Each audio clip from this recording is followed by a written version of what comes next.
Desa Ranupani terletak pada ketinggian kurang lebih 2.300 meter di atas permukaan laut dan merupakan desa terakhir sebelum puncak Semeru. Semua rerumputan sudah menjadi es, luar biasa. Bahkan saya lagi berbicara seperti ini mengeluarkan asap saking dinginnya. Jadi kentang yang dipanen sekarang ini namanya adalah granola kembang. Ini dia yang kita cari, cabe terong tengger. Ya. Angkutan sampahnya nih karena nyangkut, jadi kita harus dorong bareng-bareng supaya dia bisa mundur ke belakang. Ayo Mas, dikit lagi. Makan kentang kerau nggak lengkap rasanya kalau nggak dicocol pakai sambal terong tengger.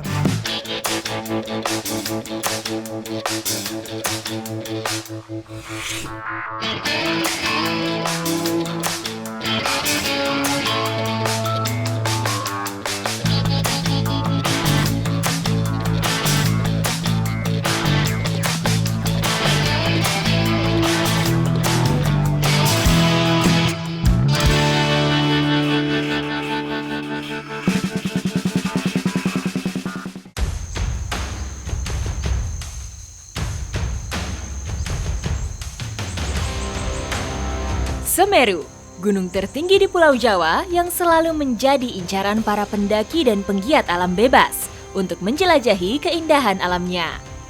Jejak petualang ekspedisi desa tertinggi akan saya mulai dari Desa Ranupani, salah satu desa tertinggi di Pulau Jawa, bahkan di Indonesia. Menggali lebih dalam kehidupan sehari-hari masyarakatnya dengan fenomena-fenomena alam yang membuat petualangan saya kali ini terasa sangat spesial. Desa Ranupani terletak pada ketinggian kurang lebih 2.300 meter di atas permukaan laut dan merupakan desa terakhir sebelum puncak Semeru. Ikuti jejak saya, jejak petualang.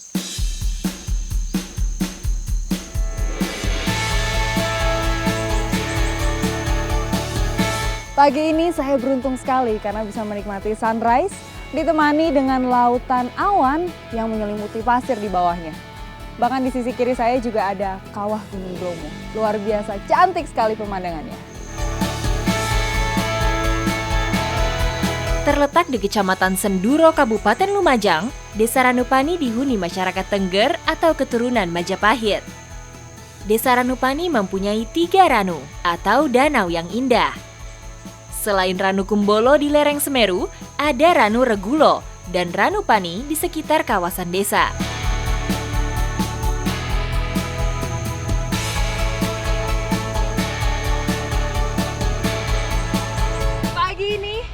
Desa Ranupani membeku. Di sekeliling saya, semua rerumputan sudah menjadi es. Luar biasa. Bahkan saya lagi berbicara seperti ini mengeluarkan asap saking dinginnya. Suhunya di sini bisa mencapai 7 sampai 6 derajat Celcius.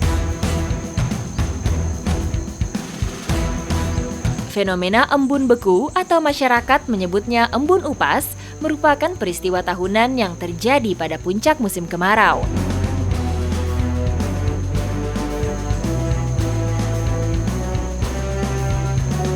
Lagi-lagi saya beruntung karena dipertemukan dengan Desa Ranupani yang membeku hari ini.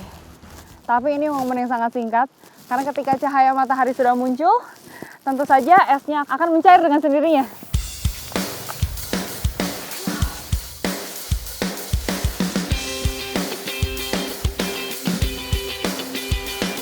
Karena saya mau membuktikan es ini dengan tangan saya sendiri, tanpa sarung tangan. Coba kita pegang dia, sedingin apa. Luar biasa. Ini esnya benar-benar es.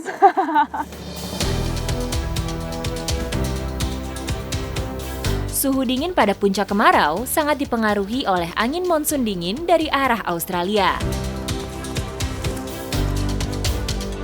Ini luar biasa sekali, saking dinginnya kabut turun menyelimuti seluruh danau di sekitar saya.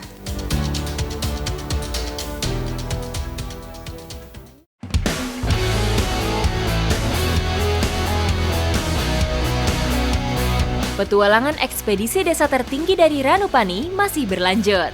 Ada kebiasaan-kebiasaan unik yang umum dilakukan oleh masyarakat yang tinggal di dataran tinggi. Asik ternyata berjemur rame-rame di sini ya? Kalau nggak dijemur ya beku. Betul. Wah, ini saya kaget sekali. Lagi jalan tiba-tiba ada warga ramai berkumpul di depan rumah untuk berjemur atau midang bersama. Wah, jadi udah hangat kena matahari, hangat juga karena ngobrolnya ya Bu ya. Wah, saya boleh ikutan nggak? Boleh. Boleh. Midang adalah salah satu tradisi unik menghangatkan badan di Ranupani. Masyarakat berburu sinar matahari pagi sebelum melakukan aktivitasnya. Bukan hanya untuk menghangatkan badan saja, berjemur di bawah sinar matahari pagi juga berdampak positif bagi kesehatan tulang dan kulit kita.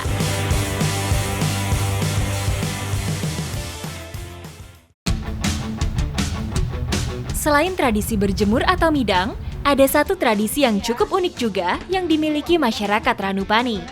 Adalah cara mereka menyambut tamu. Jadi kalau di desa Ranupani ini punya ciri khas dalam menyambut tamu. Pantesan tadi di depan itu ruang tamunya kosong. Saya langsung dibawa ke dapur dan langsung dipertemukan dengan bara api nih supaya badan jadi terasa lebih hangat.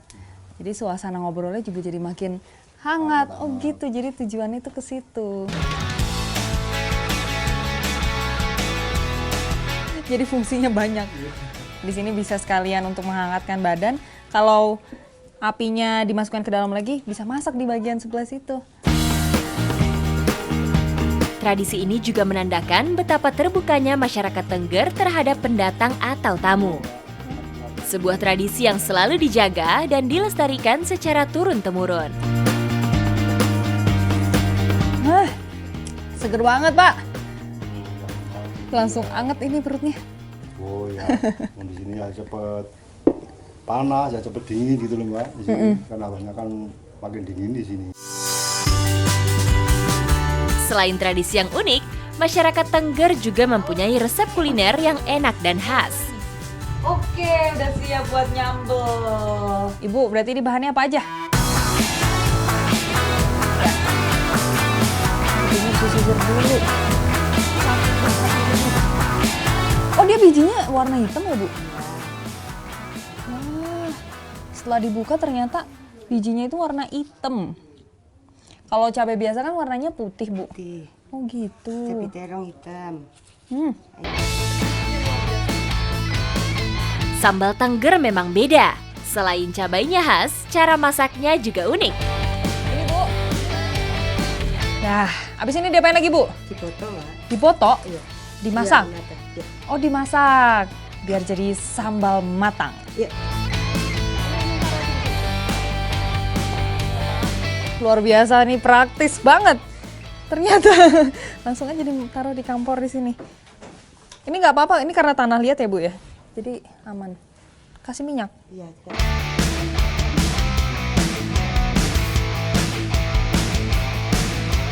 Sambil menunggu sambal matang, sekarang kentangnya mau dimasak menjadi kentang kerau.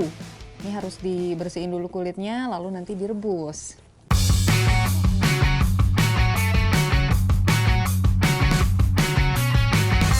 Gimana Pak, itu sambalnya udah? Oh iya, udah kelihatan mendidih. Wah, luar biasa.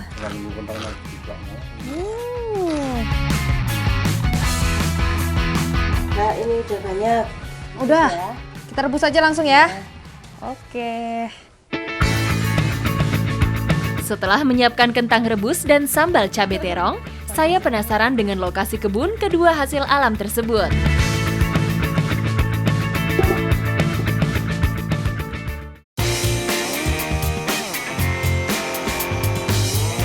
Tanah vulkanik di lereng Semeru memberikan berkah tersendiri bagi masyarakat Ranupani.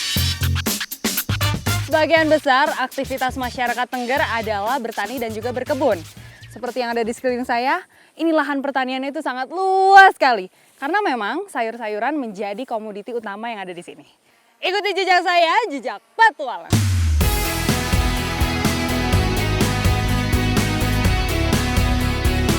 Jadi lahan yang butuh mini sama Pak Jasam dari ujung situ sampai ke sini, sampai ke bawah.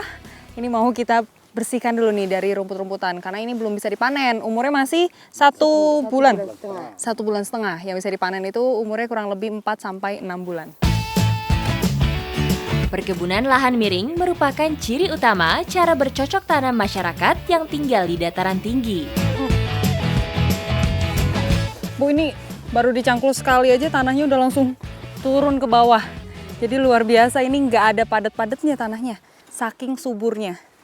Jadi memang makanya di sini tuh terkenal tanahnya sangat subur, terus hasil pertaniannya juga bagus-bagus karena ya ini terlihat dari tekstur tanahnya.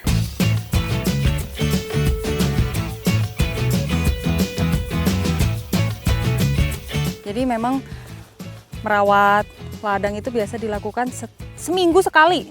Seminggu sekali atau seminggu 2 kali. Apalagi kalau masih muda seperti ini. Jadi memang harus benar-benar dirawat supaya nanti hasil panennya juga bagus-bagus semua.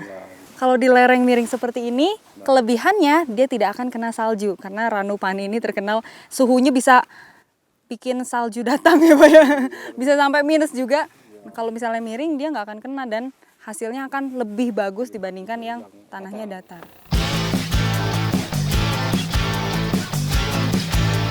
Aduh, ini miring banget. Baru aja ditarik gini, udah langsung turun semua tanahnya, Bu.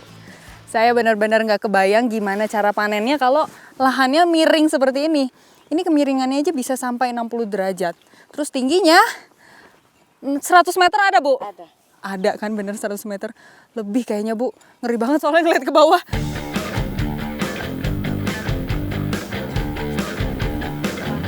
Perawatan udah selesai, sekarang saya mau panen kentang sama Bu Tumini dan Pak Jasam.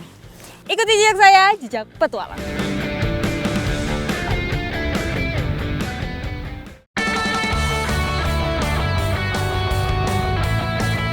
Kentang menjadi komoditas pertanian unggulan di Ranupani.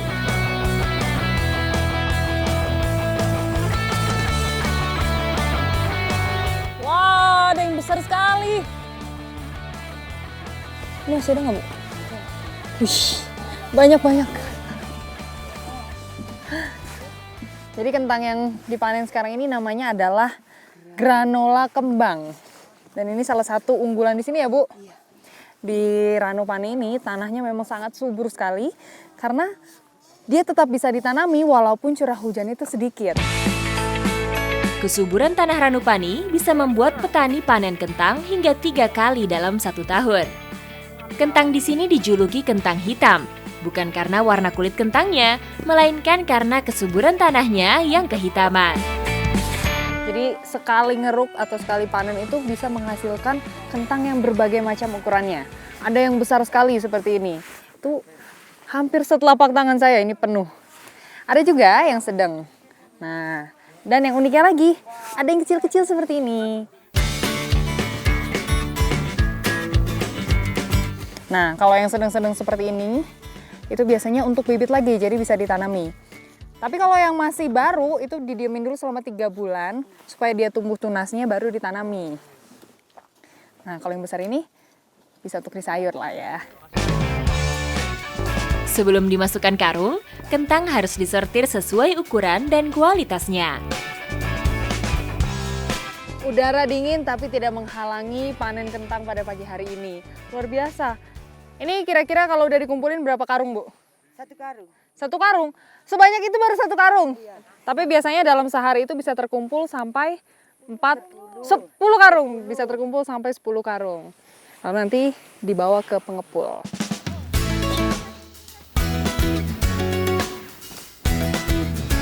Berarti 1 karung ini beratnya bisa mencapai 75 kilo.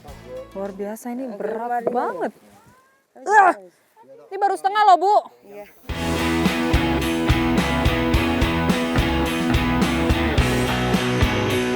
Sebelum hasil panen kentang kami bawa pulang, Bu Tumini mengajak saya mengambil salah satu bahan makanan untuk makan siang.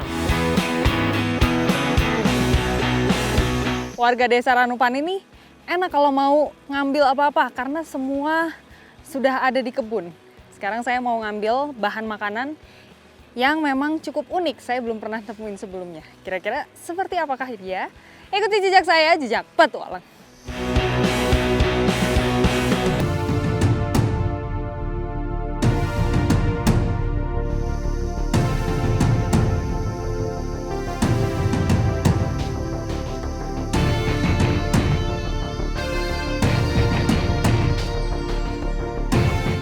Ini dia yang kita cari, cabe terong tengger.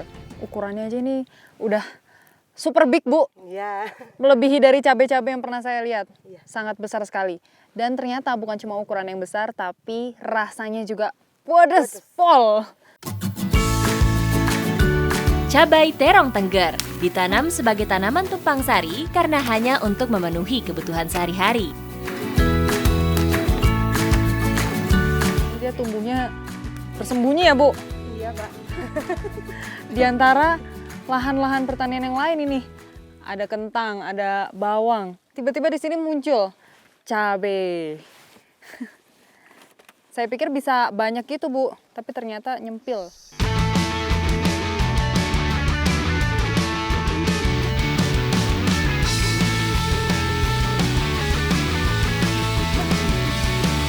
Nggak kerasa nih, dari tadi dipetik-petikin, habis juga. Karena memang cabai terong ini tidak ditanam secara khusus. Semua bahan sudah terkumpul, saatnya mengolahnya menjadi makanan khas dari desa yang berada di ketinggian 2.300 meter di atas permukaan laut ini. Ikuti jejak saya, Jejak Petualang. Suburnya tanah di lereng Semeru membuat berbagai jenis tanaman bisa tumbuh subur di sini. Salah satunya tentu saja terong gunung. Dia ternyata tumbuhnya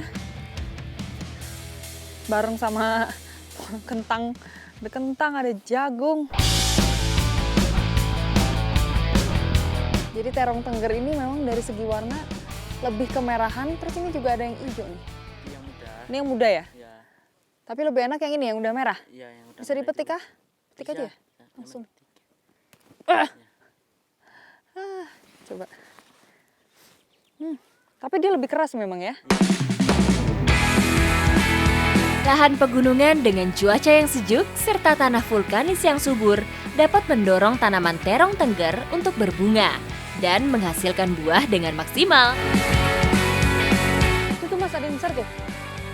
Wah, ini gimana? Mas, itu ternyata tinggi ya di atas itu. Berbeda dengan terong Belanda pada umumnya, terong tengger buahnya berwarna merah dengan ukuran yang lebih besar. Udah nggak ada lagi yang merah nih. Sana aja ya. Oke, kita ambilin lagi yang merah-merah. Yuk.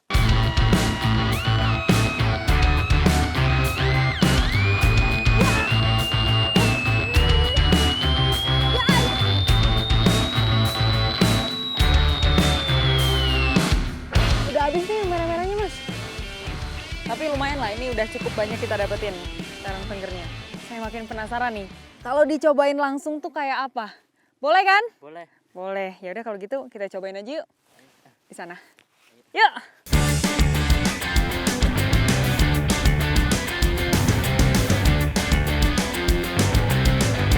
Siang hari memang waktu yang pas untuk makan buah.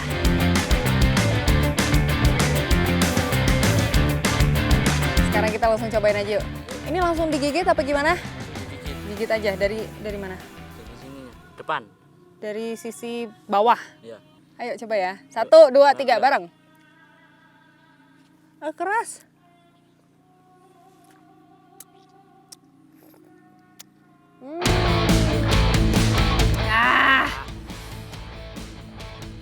Aduh, ternyata ada pahit-pahitnya juga ya. Iya. Ini memang kulitnya keras sekali. Tadi saya gigit tapi belum sampai masuk ke dalam. Dan ternyata isinya seperti ini. Ada bijinya. Iya, ada bijinya dan saya perhatiin ini mirip seperti tomat. Cuaca dingin dan sejuk akan membuat kita terlena, sehingga mengurangi konsumsi air, sehingga rentan terkena dehidrasi.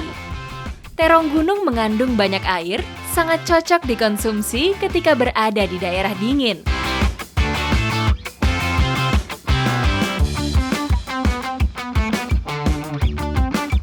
Errol gimana tadi makannya?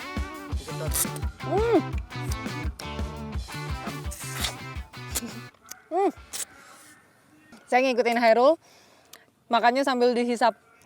Terong ini dipercaya bisa mengobati sariawan. Ya. Jadi kalau warga di sini itu enaknya kalau sariawan langsung metik terong tengger. Langsung metik langsung dimakan. Langsung metik langsung dimakan, sehariawan hilang. Besoknya hilang. Ya. Keren banget.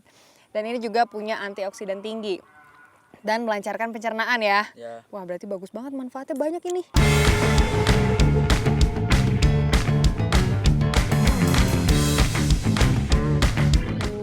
Cairannya langsung keluar semua dan langsung membekas di tangan.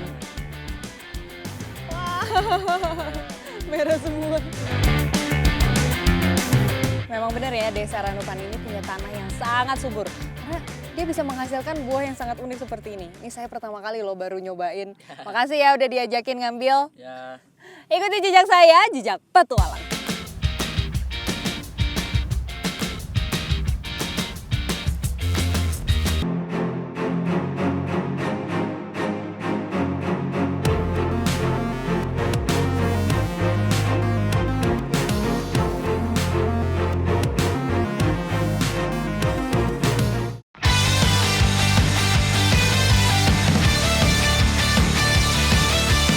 Kerja bakti di Ranupani rutin dilakukan oleh warga demi menjaga ekosistem di sekitar danau. Setiap sebulan sekali, warga di Desa Ranupani ini selalu bergotong royong membersihkan, ini dia, Ranupani yang menjadi ikon desa. Tapi selain di sini, mereka juga sering bergotong royong di sekitaran desa, itu biasanya seminggu sekali. Kalau di sini cukup sebulan sekali. Selain sedimentasi, ancaman nyata lainnya adalah sampah non-organik di sekitar danau. Banyak sekali nih. Jadi rata-rata di sini yang mendominasi adalah sampah plastik. Dan kita memang tidak bisa mengontrol karena ketika air danaunya nih naik, pasti akan ada terus sampah-sampah yang datang. Makanya harus rajin dibersihkan.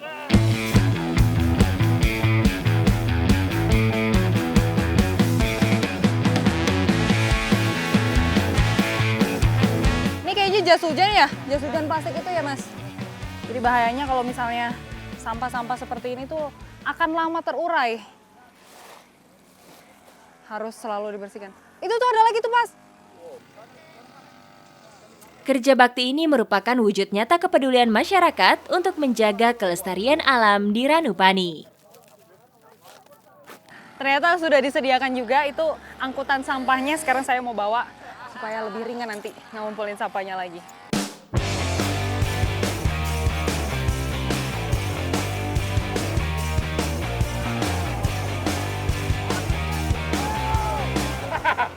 Aduh, ngeri juga nih. Wow! Sama-sama.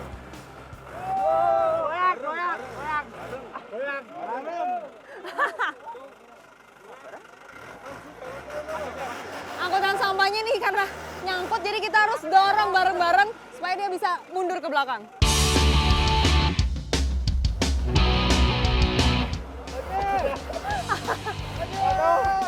Ayo, ayo Mas, dikit lagi, dikit lagi, dikit lagi.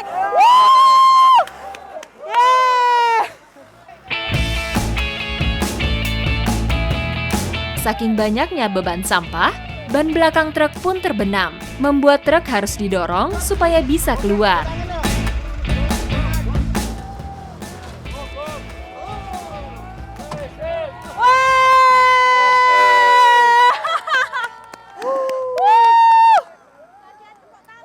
Akhirnya berhasil. Inilah keseruan dan juga kerjasama yang memang selalu ada di setiap desa. Ini kalau saya perhatikan memang yang ikut bergotong royong dari segala kalangan, mulai dari remaja sampai yang dewasa, dan tidak memandang gender, ada perempuan dan juga laki-laki. Setelah ini, kita semua mau berkumpul ke sana untuk makan bersama-sama. Ikuti jejak saya, jejak petualang. Selain melestarikan lingkungan, kerja bakti juga menjadi tempat silaturahmi antar warga, sehingga warga semakin kompak dan rukun. Wah, asik! Semua udah ngumpul ya? Gak sabar pasti mau makan. Ayo, ayo, ayo, kita di sini aja ya taruhnya.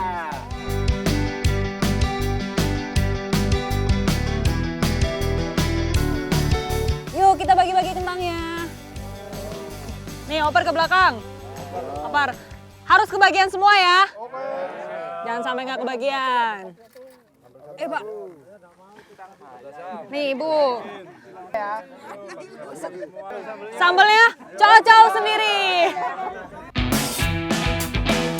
Makan kentang kerau nggak lengkap rasanya kalau nggak dicocol pakai sambal terong tengger. Nih, saya udah cocol, Bapak juga. Oper ya, semua harus cocol sambal juga. Cobain.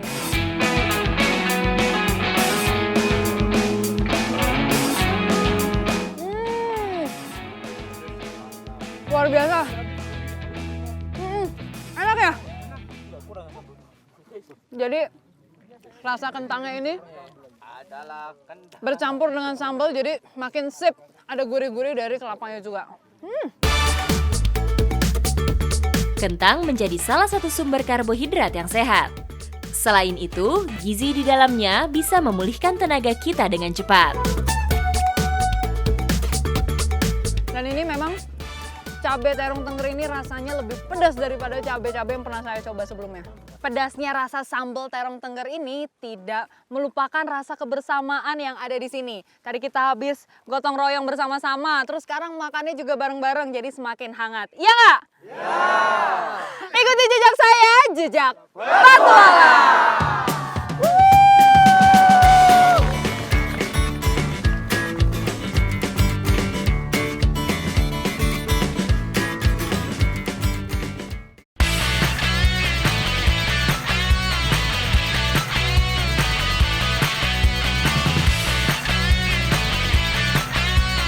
Petualangan saya yang luar biasa di Desa Ranupani sudah selesai. Dan dalam episode ke depan, Jejak Petualang akan menjelajahi desa-desa tertinggi yang belum pernah dilihat sebelumnya dalam ekspedisi Desa Tertinggi. Ikuti jejak saya, Jejak Petualang. Wah,